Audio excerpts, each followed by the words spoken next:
You've entered BOOKSTORM with Kristen Civiletto and me, Chris Storm. This is a podcast devoted to best-selling books that matter, books that make a difference.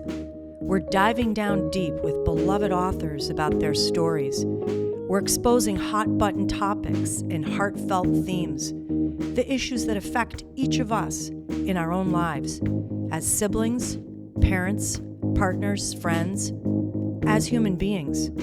We're braving new ideas, fresh thoughts, hard lessons, and important truths. Those kinds of things that stay with us long after we turn the last page and close the book.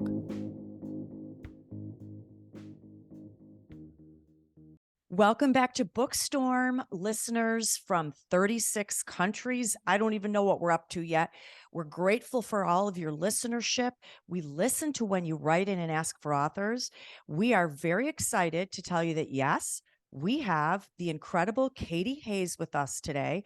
She has a debut novel called The Cloisters, which has just exploded. And Katy, welcome. We're thrilled to have you. Thank you. I'm so pleased to be here. I really appreciate you guys taking the time. Thank you for taking your time because you are busy and everywhere. And let me tell our readers a little bit about you because I know they're going to be curious. So Katy is a Californian, a writer, and a cake aficionado. That sounds interesting. She lives in the shadow of the Sierra with her husband and their dog, Queso. In addition to writing, Katy works as an adjunct art history professor, teaching rural students from Truckee to Copa. She holds an MA in art history from Williams and a PhD in art history from Berkeley. Her academic writing has been published by Ashgate. I love what it says in your bio about your writing fiction. Her work explores how far humans are willing to go to believe the unbelievable. Her work explores strange but real worlds, complex female friendships, all things that we're intrigued by. She also runs a Substack called June Gloom, where she writes sporadically about creativity, culture, and California. That's worth looking into, listeners. When not writing or eating cake, I love that, Katy is a skier, a cyclist, a trail runner, an Eastern Sierra enthusiast, and we're pretty excited because we caught her today right off the ski trail, 2 minutes off, and here to talk to us at BOOKSTORM.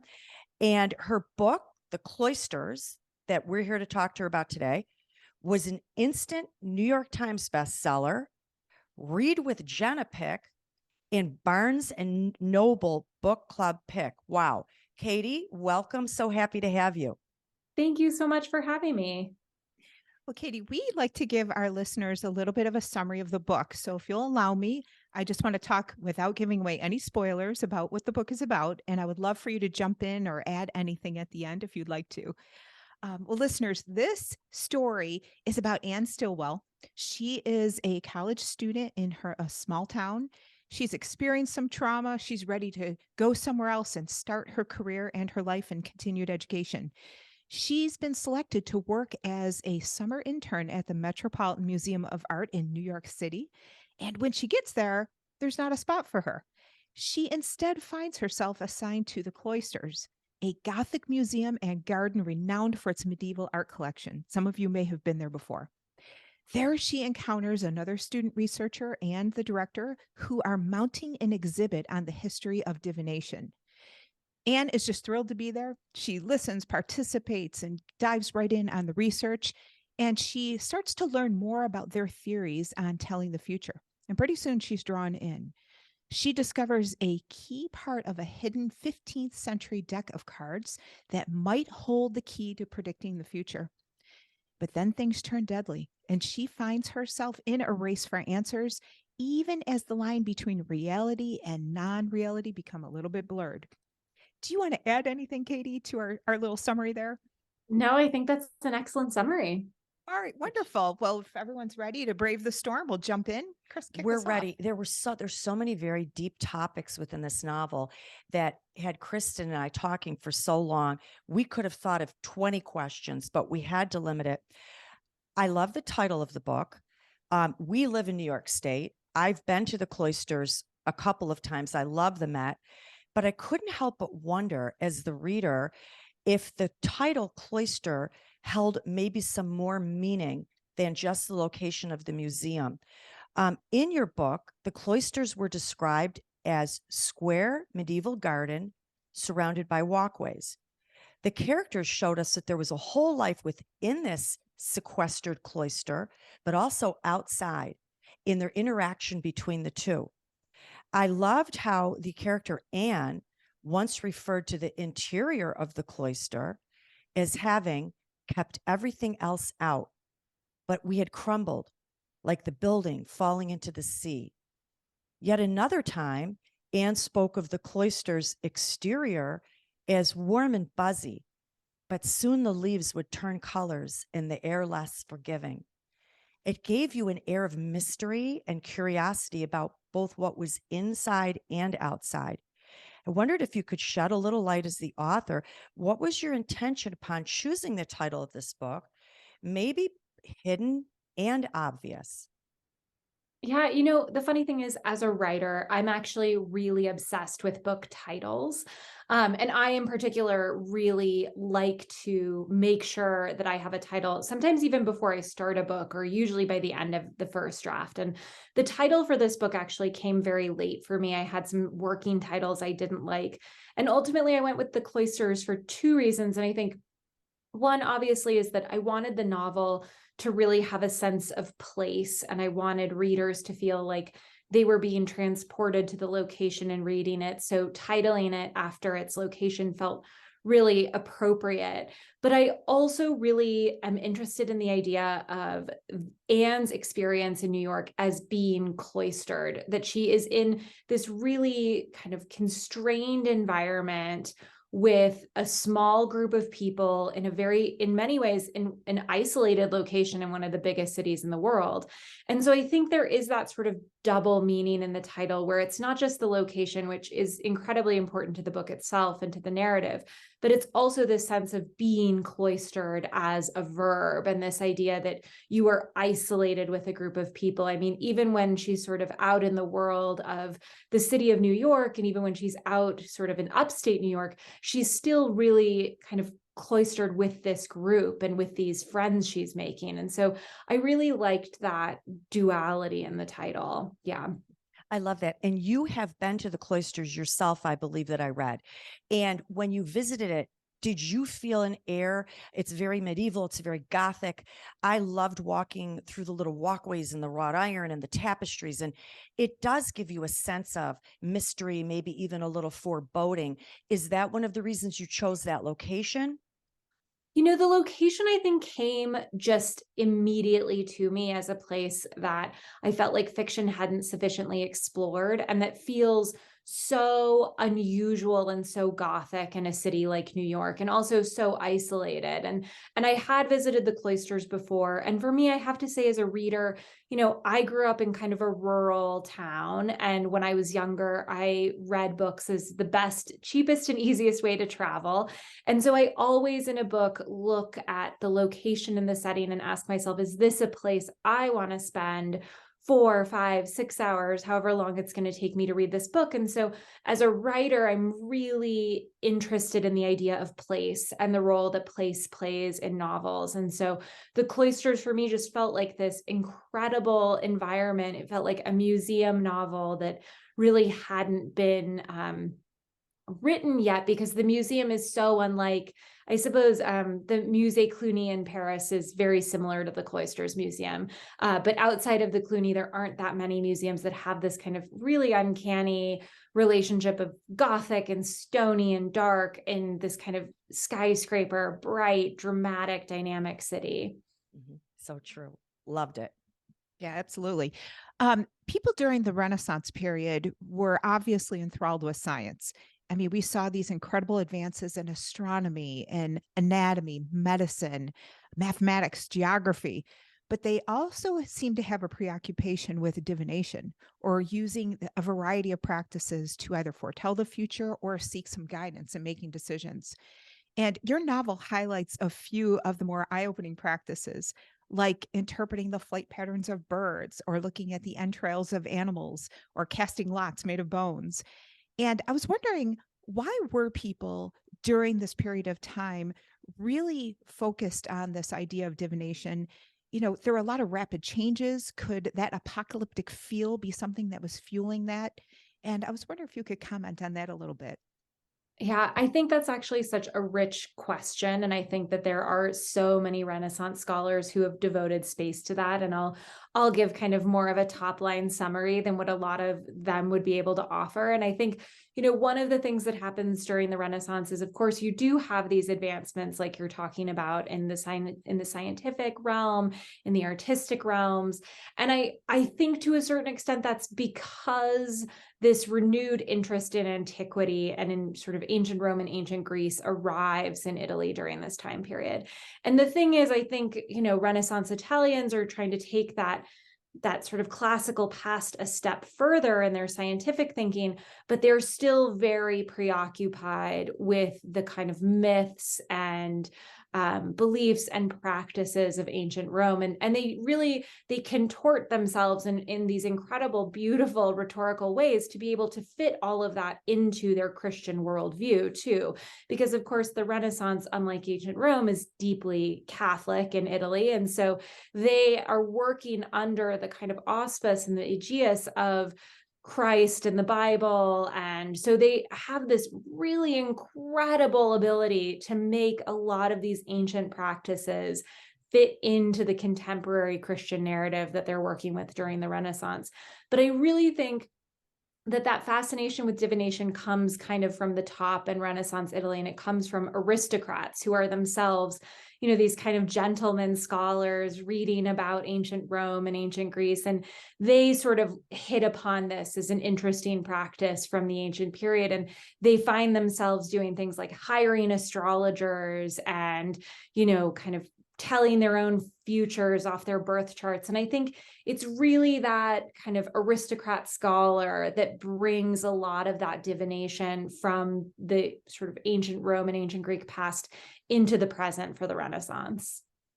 Yeah, it's fascinating because you look at time periods throughout history where there are rapid changes, and sometimes that fuels a little bit of fear and maybe, the impulse to want to be able to control more and know what the future holds by any means possible. Yeah, I think that's definitely true. And certainly, I don't really think of the Renaissance as a particularly apocalyptic period, but the medieval period, which directly precedes it, is deeply apocalyptic in its thinking and is very preoccupied with the idea of what happens when the world ends and, how are we going to know who is going to be raptured and who's going to be sent to hell. And I think that you definitely see, we often think of the Renaissance as this really clean break with the medieval period, but those are things that might trickle in too, that you kind of see just staying in the stream of history in a way. Mhm. It was very interesting. I also had to touch on this because I just found this so curious through the whole story of Anne and Rachel and how Kristen had described the plot of the story. Your book showed us the often unfair side of academia, nepotism, gatekeeping, and privilege.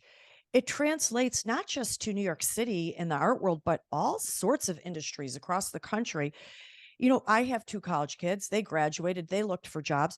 When graduating and beginning work, we often look for a contact, a foot in the door. For industry leaders, this is great. We have knowledge of this candidate's work ethic or character. They can be trusted. But what about the applicant? This process of preferences or even prejudices can be really tough for the candidate. And I wondered what you may have been sort of trying to shed the light on about academia for those of us who are not involved in it. Yeah, I should start by saying that at the beginning you said that I received my PhD from Berkeley, and I didn't. I left Berkeley before I finished my PhD. Okay. So I think perhaps that tells you a little bit about how I feel about academia in some ways. But I think one of the things that's really interesting to me is that academia, I think you're right that we do in other industries see this kind of who are your contacts, who do you know? I think academia, though, is still one of those places where everything feels very behind closed doors. All of these decisions are very opaque. None of them are transparent. And I think that we really have this sense in academia still that it's all about your lineage and where you come from. So, it's about who your advisor was, who your advisor's advisor was, what kind of genealogy you're part of. Those genealogies depend on the kind of jobs that you're able to get and where you might end up in your career. And I think it's incredibly Byzantine and complex and still very hard for people outside of the academic world to understand. But I also think this is one of the reasons why campus novels and novels about academia are so popular, because they're a way to shed light on these very, in a lot of ways, very elitist, very privileged, very closed worlds. And so I think that, the thing about academia is it can both be incredibly rewarding, like any job. It can be incredibly rewarding and it can be incredibly toxic. And I think that, the thing that's hard about academia is maybe perhaps this is changing, but I think in academia, people are very loath to talk about whether or not they've had a hard go of it. I think that it's still very much an industry and a discipline where, no matter what your experience was, your kind of words to the public will always be fairly, it was fun, I had a great time, it was interesting work, it was rewarding. And it's really hard to strip away and get down to the nitty-gritty details below that, because I think that that's something, that's really, really difficult still for people to talk about in a world that is so cloistered, you might say. Mm-hmm. And especially if you're not retired yet, because as the old saying goes, you can't burn any bridges. So we go from one career, one position to another, and we have to be very careful if we're still working to promote it. I still do see this today, even with my own kids, where they went to high school, predetermined where they got into college. I'm sorry, but it's true. I think it's true. Where they went to college helped them to get the positions they have in Manhattan today. And I wish it wasn't the case. I do see so much more scholarships and fundraisers and more of an open mind towards underprivileged people and just intelligent people from all walks of life, that is not somebody's nephew and somebody's cousin and somebody's best friend's kid, now beginning to get these experiences. But thank you for opening our eyes to that. I loved the first scene of the book when Anne gets the job after first being told, and this isn't giving any spoilers, that she wasn't going to have it. She was allowed in there. And maybe even because of that, do you think treasured it more? Maybe worked harder because of it? Yeah, I think that's true. I think that's possible. I also do think that there is a sense that if you're coming from maybe a smaller school or a less well-known school or a public school, that you might have to work a little harder in graduate school than some other people. But I would also say, I mean, the great thing about academia, despite a lot of its flaws, is that I do have some friends who came up from kind of what you would consider unremarkable state schools. Not to cast shade on state schools. I personally went to a public university and am a huge advocate for public universities. But I think that, the nice thing is once you're there, if you shine, you can shine. And I think that in that sense, it is really deeply equitable, but getting in the door is the hard part. It's once you're kind of in the room, then it's just about, skill sets and knowledge. So I think the hard part, for Anne, the hard part is, as you mentioned, getting into the room. Once you're in the room, it's easier to stay. It was very interesting. Yeah, I think this topic is a hot one right now because there's a Netflix show about ancient apocalypse. And the idea is that the academicians and archaeologists were refusing to accept some new ideas about the impact of astroarchaeology. And so there's been this, big blow up in at least that field. And I can see that being echoed in others. So it's very fascinating to us. I wanted to ask you a little bit about another character. first of all, your characters talked a great deal about the study of art history and the role of the scholar, as we were just talking about.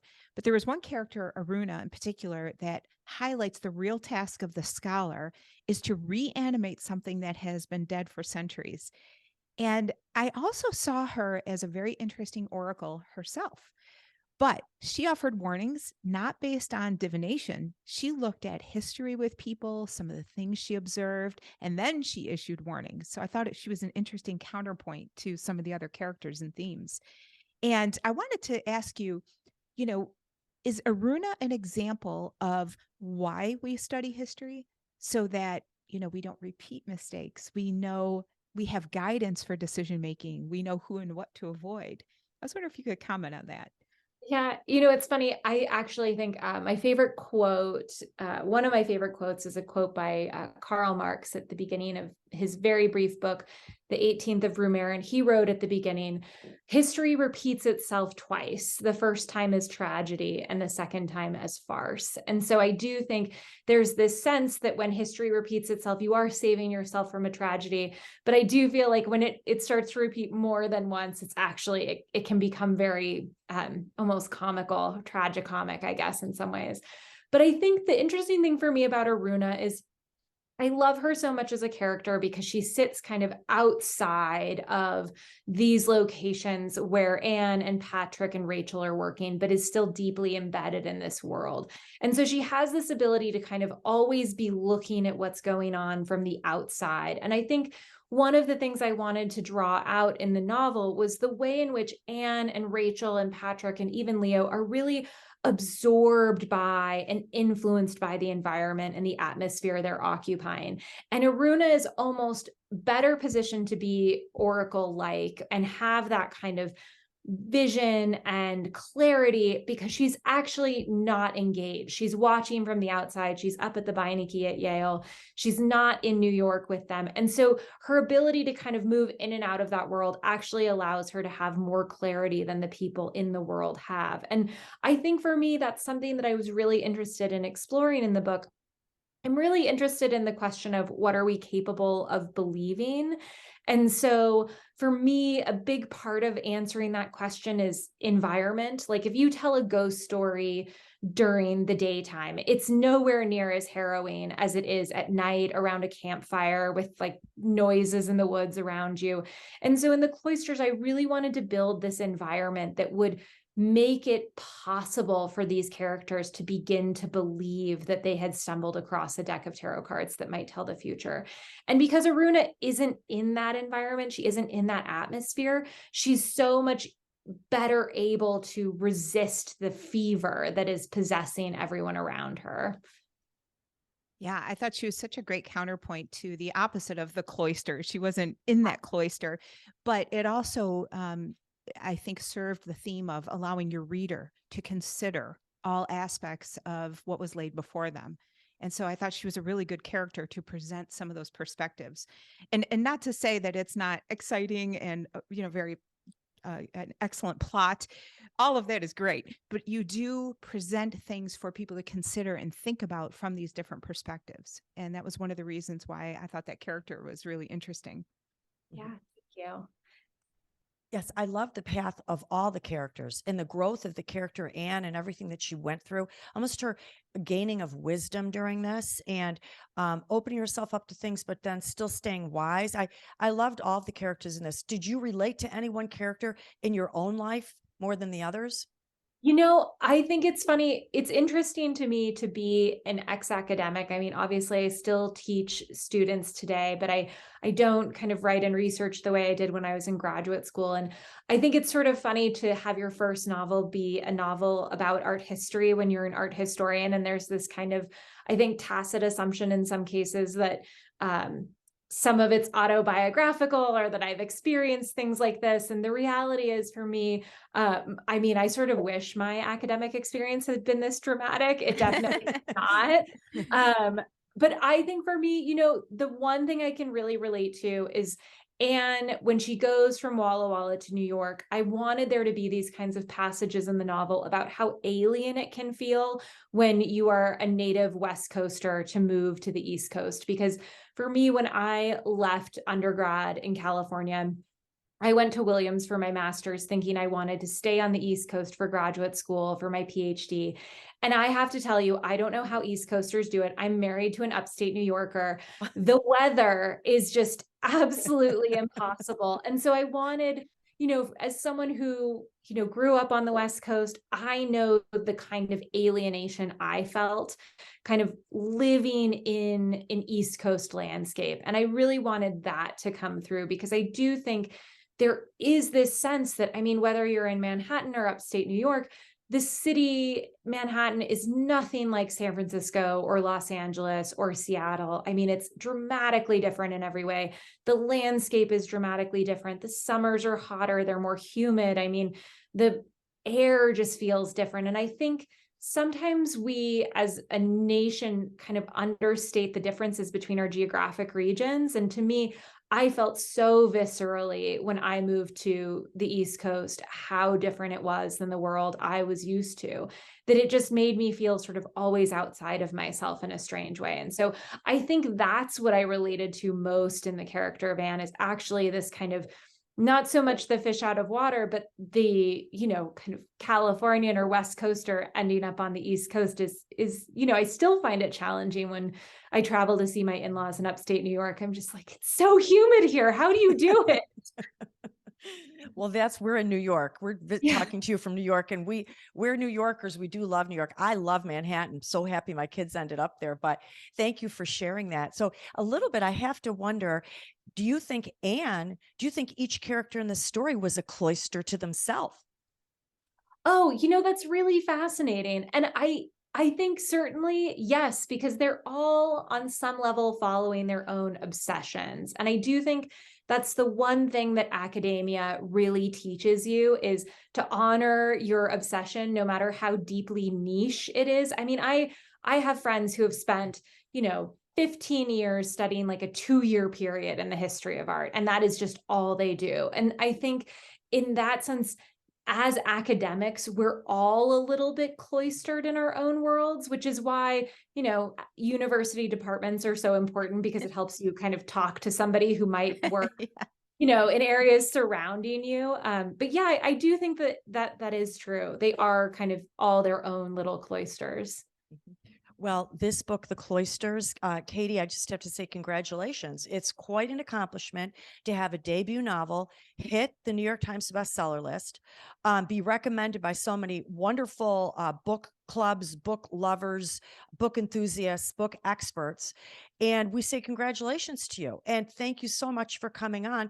Can you give us a little hint of what's on your radar, what's coming up next? Yeah, I've actually finished my next novel. I'm currently working on revisions, and it's a story set in Italy about a family who has a tragic death happen 30 years ago, and they return to the same location, and it happens again. Again, someone dies. And it's the question of kind of family mythology and the stories we tell ourselves.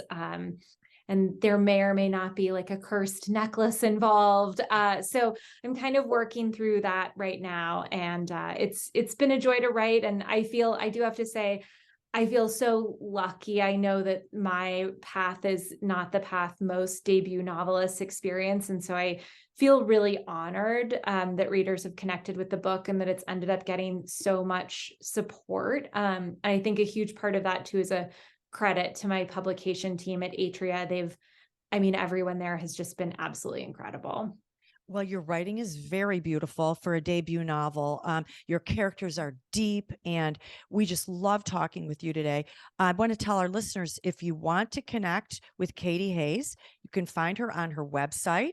She's also on Instagram and Twitter. Katy, thanks so much for joining us today. Thank Thank you. you both so much. It was such a joy. Too. Back to the slopes. Yeah, exactly. Take care. Thanks. Bye. Yeah, so interesting talking to Katy today. And yeah, her characters had such a depth of growth and change. I mean, when you just are graduating from undergrad, you're getting an internship, you're hoping to get in for your master's, you still have a lot to learn. I thought I knew so much back then and still had so much to learn. The character Anne said something that hit me so curious, and I wish we could have talked to Katy about this too. Anne believed she had no real choice but to end up in the cloisters. She began to believe that there were no real choices in life, that as if the fate of your future was already laid out for you. To the extent that, and I don't want to give a spoiler, she dealt with buried shame and guilt. And at one point, she logically soothed that guilt, freed herself from it by saying she hadn't had a choice in the matter anyway. What was going to happen was going to happen. And I really thought long and hard about that. What are your feelings about that, or maybe even beliefs or comments? Yeah, I thought that was one of the themes running through this story that gets us talking. I mean, you and I have been talking about this issue for days and days and days, but this idea of, fate versus free will or choice. And that was the belief of this character. She may have believed that things were in the cards or that it was a fate determined long ago. But many other people, myself included, believe that we have a free will in terms of how we go about our business, the choices that we make. Now, are there things that influence our free will? Absolutely. There are people who influence us, circumstances. But one of the interesting things that I thought Katy brought up, and is also evident in this book, is this idea how sometimes in that cloistered environment, we have things that suggest to us that it's maybe outside of our hands and that fate is pressing on us in a certain direction. And perhaps that's what befell this character, where she felt that pull because of the beliefs and the circumstances and the cloistered environment that she was in. Of whatever her thing. So fate and choices mixed together is an interesting subject. If life was only about fate, why even bother to make a choice? I'm more with you. We all have different beliefs, but I do believe in free will and choices. I don't believe in fate. I really don't believe in luck either. I think that sometimes we love to make excuses for our poor choices, and some things in life are just a result of many circumstances all spinning and twirling in together. Things that we do and and hope for and dream for and work towards are not always within our control. They're in the control of parents, teachers, employers, educational institutions, the weather, whether you show up for a job because it's raining out. Does that mean that you were never allowed to show up for the job because it was always going to rain that day? I don't go to that extreme. I loved watching the characters in this book deal with some of these issues, and I found it very interesting. But for me, I believe in the power of choice, the freedom of choice, and a responsibility for our actions. Yeah, and that's one of the great things about this book was the characters were wrestling with questions that people have been wrestling with for thousands of years. And some people land over here, some people land over here, some people have a very inconsistent worldview that doesn't line up when you ask them deeper questions. But I think everybody needs to almost settle that question for themselves because it does, as you point out, speak to our responsibility, accountability for the actions that we take. And one of the characters in this story, and I won't say which one, almost absolved herself or himself of accountability for choices by, blaming fate. And again, everybody has different ideas of where they come out on this issue, but you do need to affirmatively and intentionally think about it and know where you stand. Mm-hmm. And I thought that the character Patrick said something interesting. He said, "We long to explain the world around us, to make sense of the unknown." Patrick, this character in the book, sought divination. A lot of other people seek lots of different things in this world to explain the unknown. One of the major things people look for is God, a presence of God, a connection to God. Katy brought up the Christian worldview in the Renaissance and how strong that was at the time. We have all these things going today, but I guess there is inherent, maybe inside mankind, a wonder about the world around us, the things we cannot see, and how we can understand it, maybe tap into it, a greater power, a knowing, helpful source, something that would give us a glimpse of the future. I think this is something that we inherently long for. Yeah, I mean, think about when you are fearful, one of the things that you do is you move to take control over the things where you can exert control. You exert that control because you're fearful, you're worried, you have anxiety, and you want to give yourself a little bit of a sense of peace. And I think the future is no different. And being able to try to exert that control over the future or to know that future, I think a lot of people wrestle with that, and it's not a surprise. But let me ask you this: if you could know the future, would you even want to? It's so funny you should say that, because I was just about to say that. It was going to be my next comment. Yeah. I'm going to say no. Because, I'll tell you, I look at it this way: through life, and I'm older, I have opened my own business. I have done some unusual things, this podcast being one of them. If I knew before I attempted this new venture, or when I opened my business in Pittsburgh, how difficult it would be, or maybe all the hurdles I would have to overcome, even say to a young person just applying and going to college, there are so many unseen little mountains, hills, valleys that you have to go through. You may say, I'm not going to go there. Let's even say a relationship. I'm not going to go there. It's going to be too difficult. A move to a different place. Oh, let me see everything I'm in store for. Not doing it. Maybe sometimes it's good that we don't know it all, and that we take one little step at a time. Deal with this day, only this day. Here's the difficulties today. I did it. Now let's look at tomorrow. If we had our whole life laid out for us like a novel, I think it might be pretty tough. Yeah. I'm just an opinion here, but I think it would be tough. No, How do you feel? I agree, because first of all, I wouldn't be the person I am today had I not gone through the hell that I went through in the past. Now, had somebody told me these are some of the things you're going to experience, I would have run the other way. There's not even a question. But then again, I wouldn't be who I am today, which I'm very thankful for who I am, because who I am is somebody that, I am excited about. I love the fact that I stand for certain things and take certain actions. And I don't want to know about those bad things coming, because I think I'd fixate on them. It would become a big black cloud. And I don't want that hanging over my life. That's what we call worry. We worry about things in the future that haven't even come yet, and 90% of them are never going to be here. And we know that age-old adage that, yes, I've been through so much, but I wouldn't be where I am today without all the struggles. This is true. A lot of it is true. I don't want to go back and do the struggles again. If someone would say to me, this is your path, I'd say, I'm taking a different path. Yeah. But you're right. I think this is a wonderful thing, and it's not for everyone, to come through a whole portion of your life and say, whew, I did it. You know what? I like who I am today. I'm glad that I survived all those things. I'm wiser. I'm stronger. But it's not always the case when you go through those hardships like that. And maybe I think that's why, even in this book, Cloisters, people turn and look for things that are unseen and unknowing to guide them on their pathway. I personally am a believer in God. I'm a believer in God. That's where I look for my answers. There's a myriad of different places that people look for answers today.